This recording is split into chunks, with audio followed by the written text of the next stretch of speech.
Good morning, good afternoon, good evening, everyone. Welcome to another episode of Mondays at Microsoft.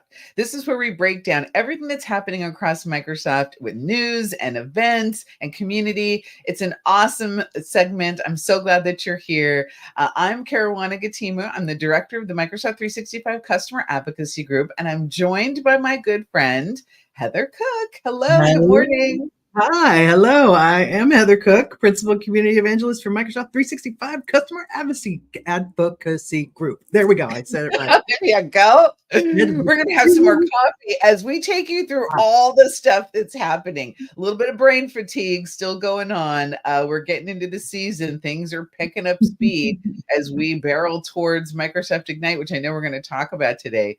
Yep. So it's a wonderful time. So let's hop into some of the big rocks right now. Yep. Trustworthy computing, right? Trustworthy AI. Takeshi Numoto, who is an executive vice president and our chief marketing officer, shared some of the new innovations that we have in this area. Like, we have commitments to ensure trustworthy AI, and we're building industry-leading supporting technology. Our commitments and capabilities go hand in hand to make sure our customers and developers are protected at every layer in these new experiences. We're announcing new product capabilities to strengthen the security, the safety, and privacy of AI systems. We know that this is an important top of mind thought for many of our customers out there. So check out Takeshi's blog and his video as he takes you through that. And this continues to build on security, right? Security is our top priority at Microsoft, and our Secure Future initiative has been expanded.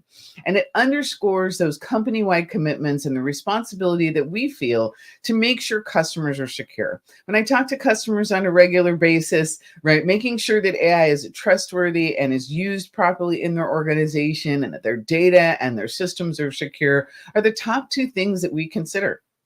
Only when those things are addressed can you move on to get some of the true benefits of these new AI capabilities. So I'm excited to share Takeshi's blog with you, and I hope you go and check out his video.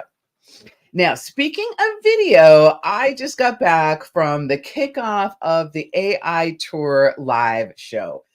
This is fantastic. The Microsoft AI Tour is going around the globe to make sure that people have really hands-on guidance about how to leverage these new AI capabilities. And Akosawa and I took you behind the scenes. We interviewed fantastic people who were actually speaking at the event in Mexico City. We had an opportunity to talk with one of our MVPs so that she could share with you how these announcements and these new capabilities are really impacting her business there on the ground, as well as customers as a whole. We hope that you will go and follow the Microsoft AI Tour Live page, because we're going to have more episodes coming to you from Paris and Berlin and all the fun stops along the tour of these selected locations.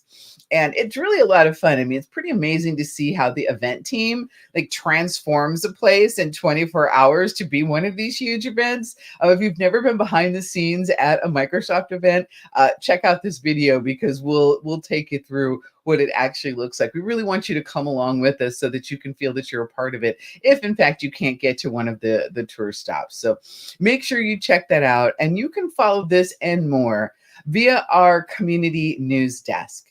There's so much that's happening. We try to bring it all to you, whether it's Meet the Makers or the Microsoft AI Tour, more things that are happening at events, and of course, important content.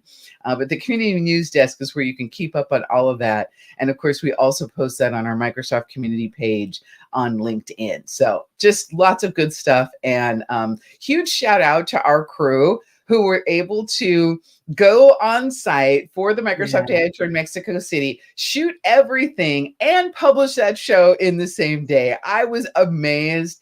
Daniel Zana, who's on our team, he did a spectacular job really supporting Akoso and I getting that done, and all the interviews that we did. So huge shout out to him. Really great work.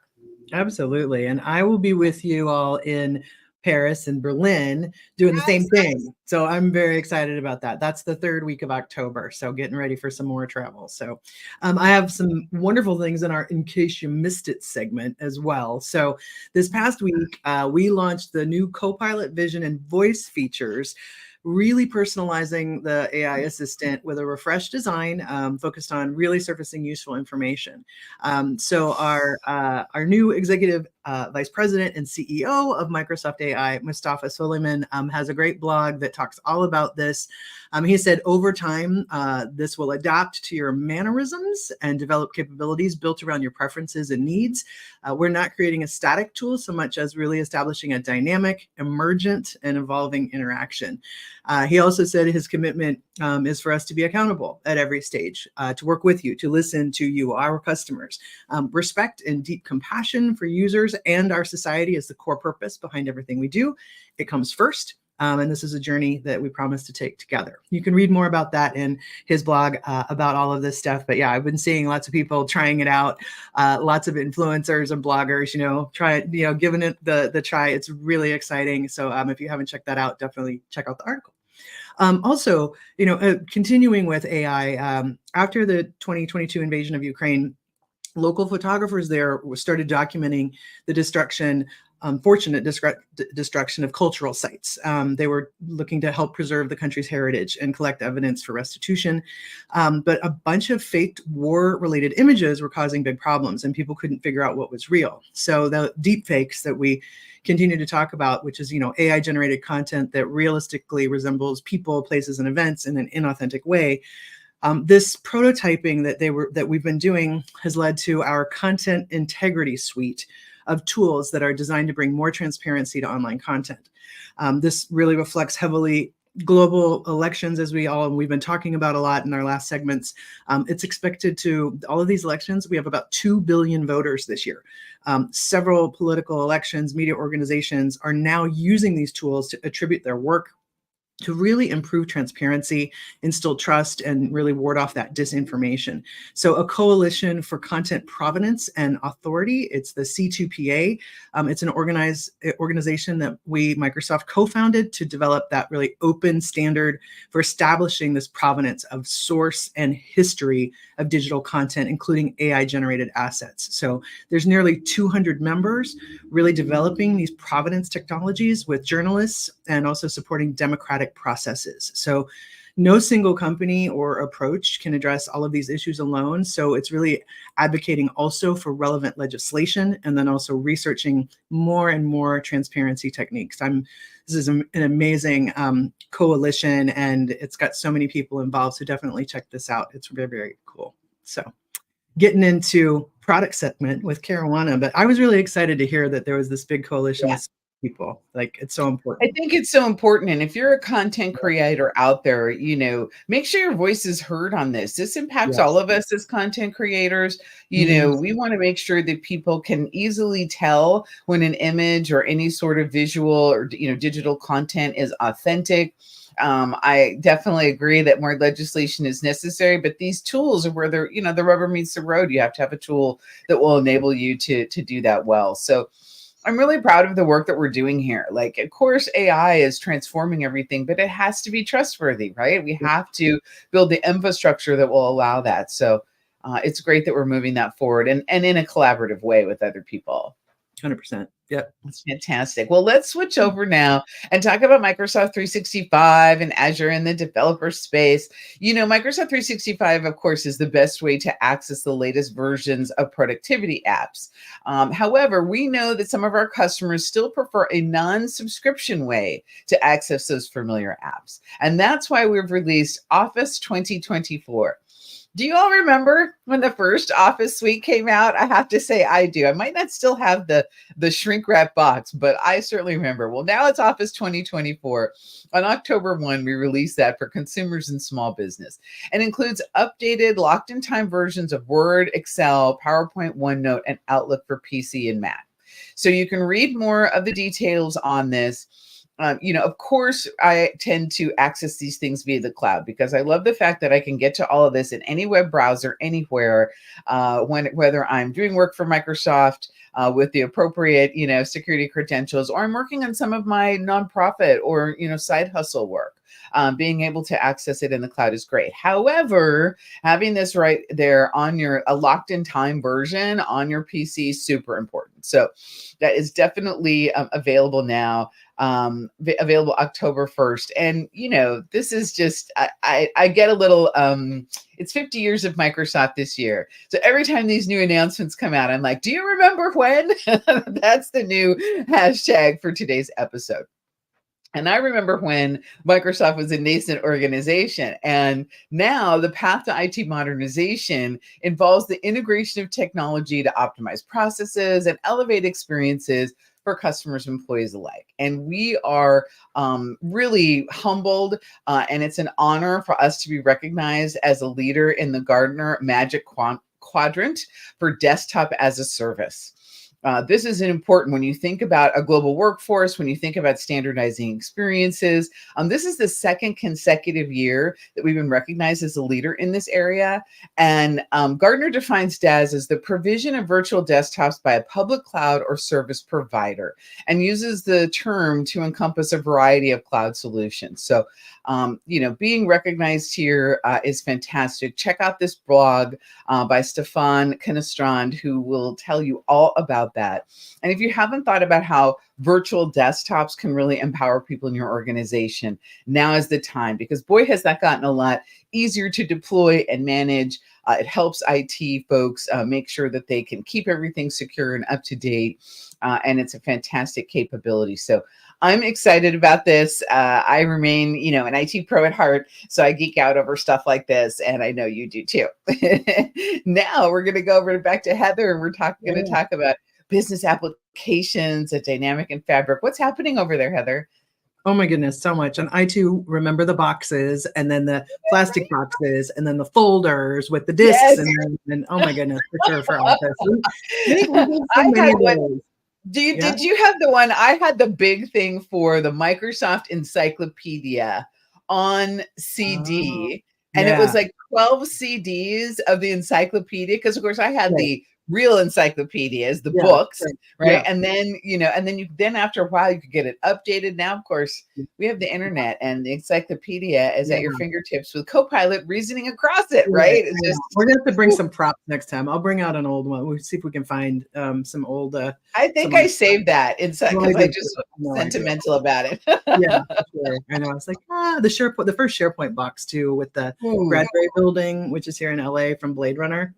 That was lit. So yeah, very fun. So tons of stuff happening in the business applications, Dynamics, Fabric space, of course. We love April Dunham, who is one of our colleagues, who's a cloud advocate for Power, fellow road warrior, who is, we either we're ships that pass in the night, or we high five at many events. And she started a new series on the Power Platform YouTube channel that's called Power Apps Pulse.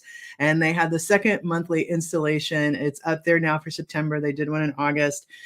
This month, April's sharing about modern theming, a new screen template, and lots more. So just a shout out to someone who I completely appreciate and learn so much from. If you aren't following April on YouTube, just by her own channel, please do that. And then these Pulse updates are on the Power Platform YouTube channel. So definitely bookmark that Power Apps Pulse. It's good stuff. Power Platform Conference, also, many of you know, was a couple of weeks ago. So there's tons of announcements that came out through that. So if you regularly look at the Power Apps blog as well, you can check that out too for everything that's been going on. I had a bit of travel. I went to the Power Platform Conference, and then I also went to the FabCon European conference. So I've been on the road a little bit myself. So yeah, some of that jet lag is like, woo, but happy to be home for a minute before more travel. But really excited for the Power BI and Microsoft Fabric team. They had a great conference in Stockholm, Sweden. There was like 130 track sessions, 4 keynotes, just tons of people that were there. Arun Ulag, who is the corporate vice president over there in Azure Data, he was there, gave a great keynote, and he's got a blog that tells you everything that they announced during that event. And there was so much that Fabric always has so much to talk about, right? There's such a rich, giant family of products. But what I really love about the blog is that they really start with a bunch of customer stories. So you've got KPMG, Chanel, Grupo Casillas Bahia, the Shalhoub Group. So those all are case study customer stories that you can click into and really hear about what people are doing and how they're doing it. I think sometimes with Microsoft, people are like, well, that's great. I want I want to get in there and do the user enablement pieces. And we've got so much on our adoption.microsoft.com site that has all of that enablement materials as well. And matching that up with real use case customer stories is so important.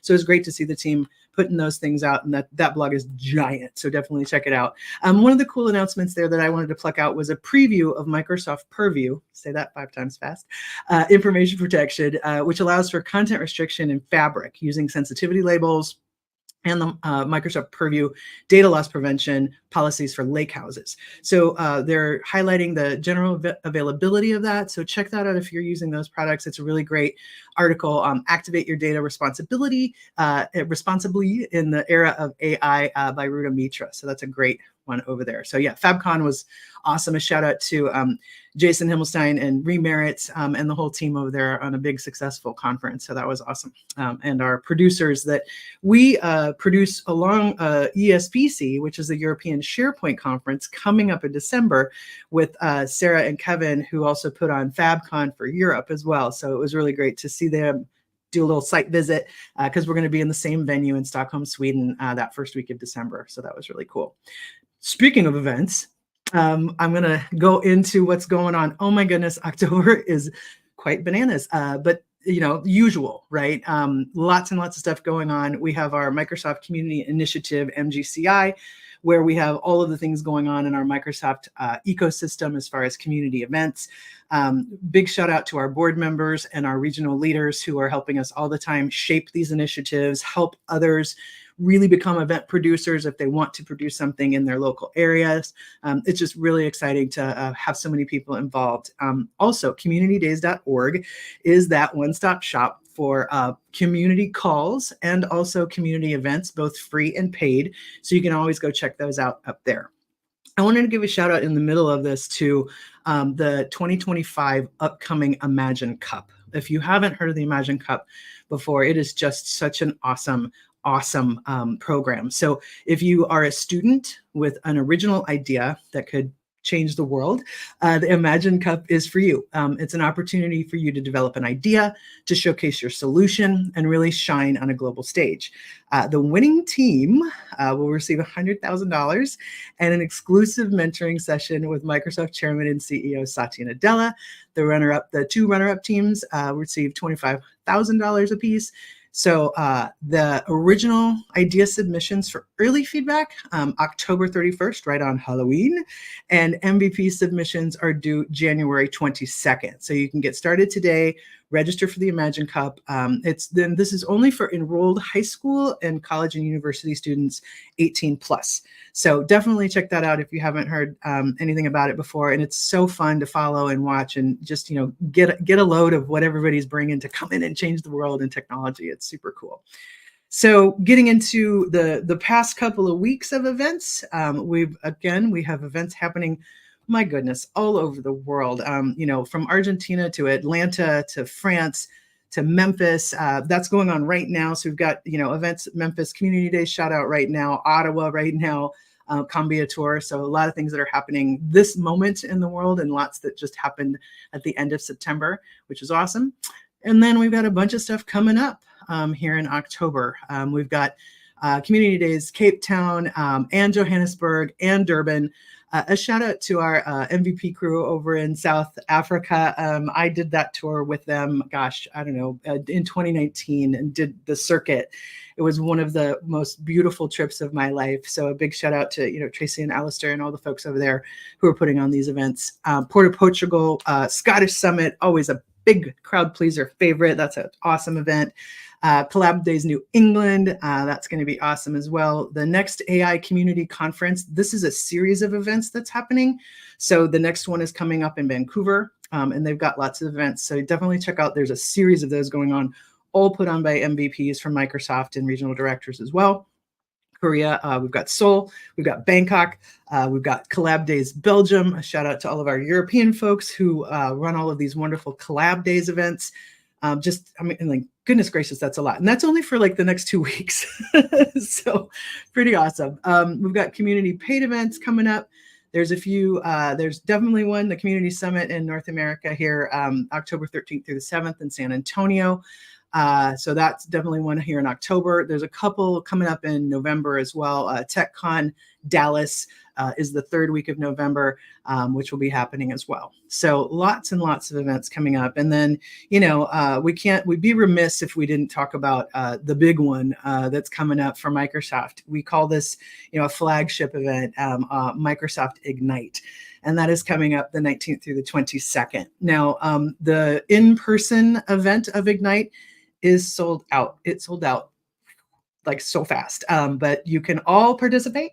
You can all register for the online version of the event, and that is the 19th through the 21st. That's going to be in Chicago, Illinois, one of my hometowns. So very excited about that. Myself, Karuana is going to be there. She's hosting as per usual. And Lori Popmeyer, who runs our Microsoft 365 MVPs program, she will be there as well. She and Lori and I will be in the community hub area talking to folks about MVPs and talking about neurodiversity and mental health. We'll have some information about our different communities that are there. And we'll have a gathering for the Microsoft Global Community Initiative board members and regional members and anybody else who wants to join. So super duper excited about Ignite coming up. So yeah, if you want to share your event, list your event for free, communitydays.org is the place, y'all, to get that up there. We also have had a couple of new cool additions to those pages. Tom Daly, who's one of our MVPs out of New Jersey, New York, who runs the back end of the site.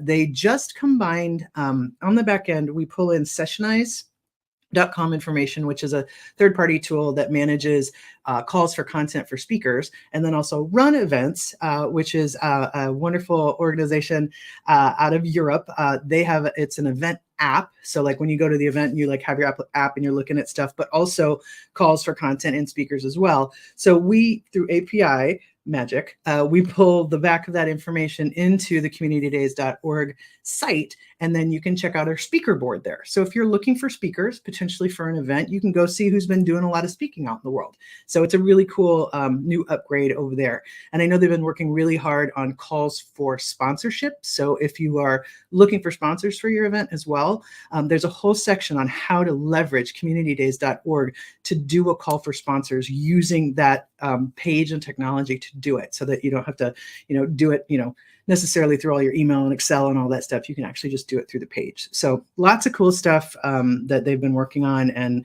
love it that this is a combination of, built and administrated by the community and supported by Microsoft on our infrastructure. So one of those really cool programs where we're, listening, working, and updating as we go with our community. So yeah, good stuff. Karuana, where are you going next? Oh, goodness. We have a big internal conference that we produce to help all of our partners and our own employees and what have you really understand the technology. So I'm going to be here in Redmond working on that. And then I'm going to London. And of course, I'm going to be at ESPC in Stockholm in December, which is going to be super exciting. But what I'm really thrilled. I really think it's an honor to be able to host the digital component of Microsoft Ignite. And I'm really thrilled to be able to meet people there. I think I'm going to get to do some sort of little meet and greet while I'm there at Ignite for people who would like to come and have a chat. And so that's going to be, I'm looking forward to all of that. And, it's the season. It's the season of travel. Yeah. And so, getting to go to all these events. But for me, I love to meet people IRL, right? In real life, right? And so that gives me an opportunity to hear directly back from people about everything that's happening out there in the world. And so it's a great season to be able to do that. Yeah, absolutely. I know. Well, I'm actually going to get to see you in person a little bit here coming up. Oh my goodness, that's an amazing thing. I know, right? We're going to get to see each other in person. That'll be fantastic. And there's a lot happening, but I think the thing I really want folks to remember is it really is about those human connections that you're making. So even if you can't come to Microsoft Ignite in person, there's so much to be gained by logging into the experience, curating some content and getting to know the people who are speakers on the various subjects. That's how I expanded my network at Microsoft, was understanding who's speaking on a particular topic, following them on LinkedIn, seeing what else they post, reading their blogs. April is one of those people. I'm so glad you gave her a great shout out, because she does such phenomenal work, and following her makes me smarter. Right. And that's what's so amazing about this whole community and the ecosystem. And there's people inside and outside of Microsoft that are certainly worthy of the follow. I wish we could mention them all, but that's how you can really, skill yourself up and be ready for this, AI transformation as it comes to your organization. It's already here for all of our careers. So really make sure that you're leveraging everything that Microsoft has to offer to build those skills, because now's the time. If you don't love what you're doing, make a change. Now's the time to do that. 100%. Absolutely. Cool. Good. Fantastic. Well, this is another episode of Mondays at Microsoft. We're sprinting through the fall to our Microsoft Ignite show that we've been talking about. Make sure you come back, share this episode with others. Make sure you come back and join us on October 21st for our next show. Check out our page. We have a new pretty page. Yay. Thank you to the team. And you can download the ICS file so you don't forget. You can share that with other people. You can see all the places that we publish this show. And so go check that page out, share it with other people, and come back right here on October 21st. We will be happy to see you. I know. Look, in your calendar, right? In the calendar. Fantastic. Thank you so much, everyone. See you soon. Bye-bye. Later. See ya.